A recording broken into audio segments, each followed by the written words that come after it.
Luto tayong tutwa guys na may kangkong adobo. Ay, ito yung pinakamasarap po lang guys.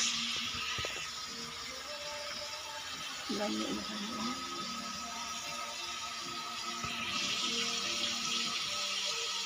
Yan ang ulam ko guys. Yung almusal ko daw ang tanghalian na.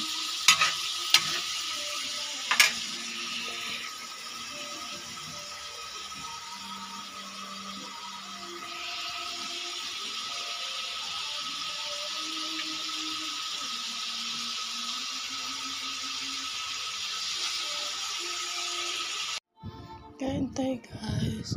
Ulam ko kangkong. Yan o, kangkong. Ang ulam na Inday. Kangkong na may tukwa. I-adobo ko lang guys. Sarap yan guys. Yan lang ulam ko guys.